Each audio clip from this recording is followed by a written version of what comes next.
Hello बच्चों, चलिए प्रश्न को पढ़ते हैं। यदि ए तथा बी कोई भी दो समुच्चय हैं, तो ए माइनस बी के समान है। इस प्रश्न को हल करने की मुख्य अवधारणा है। मुख्य अवधारणा, मान लेते हैं हमारे पास ए और बी दो समुच्चय हैं और इनके अंतर को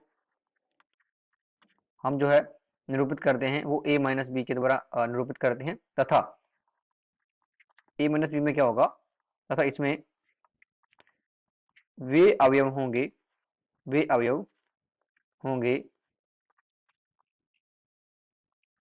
जो ए के अवयव होते हैं। ए के अवयव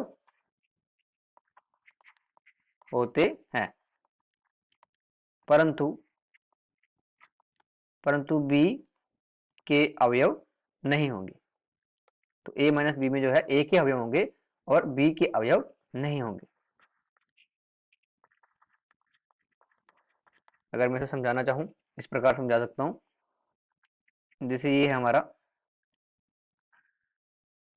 ए और ये है बी। तो इसमें क्या है, अगर मैं बात करता हूं ए माइनस बी की, तो ए माइनस बी में क्या होता है कि ए के अवयव तो होते हैं परंतु बी के अवयव नहीं होते। पर हम यहाँ देख पा रहे हैं, यहाँ पर तो बी के अवयव भी आ जाएंगे। तो जो ए माइनस बी में क्या होता है कि ए के अवयव होंगे यहाँ तक, इस प्रकार से। और यहाँ पर हम देख पा रहे हैं बी के अवयव नहीं है। तो इस अवधारणा का प्रयोग किया जाएगा इस प्रश्न को हल करने के लिए। चलिए अब प्रश्न को हल करते हैं। पहले हम मान लेते हैं, माना कि ए जो समुच्चय है, इसके अंदर जो अवयव हैं वो हैं 1, 2, 3, 4, 5। और बी जो समुच्चय है, इसके अंदर हैं अवयव 2, 3, 5। अब हमें क्या निकालना है, ए माइनस बी। तो अभी हमने बताया है कि इसमें ए के अवयव आएंगे और बी के अवयव नहीं आएंगे। तो बी के अवयव चले जाएंगे। यहाँ पर एक तो 1 है और बी का अवयव 2 है, तो यहाँ से 2 चला जाएगा। तो 3 भी है, 3 भी चला जाएगा, तो और आ जाएगा हमारा 4। तो ए माइनस बी क्या आ गया, 1, 4। अब हमें जो है ए माइनस बी का देखना है कि ये किसके समान है। अगर हम यहाँ देखें, इसी फिगर को हम दोबारा बनाएं और इस प्रकार से,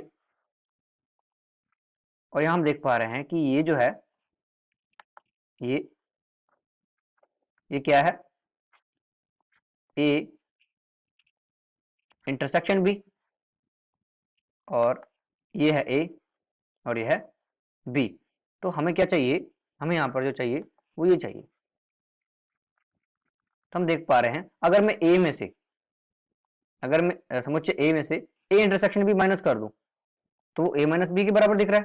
क्योंकि ए माइनस बी भी हम देख पा रहे हैं, ए माइनस बी में ये वाला एरिया आ रहा है और यहाँ पर भी हम वो आ जाएगा। तो हम क्या करते हैं, ए में से ए इंटरसेक्शन बी माइनस कर देंगे। यहाँ पर आप लिखते हैं इसको करके।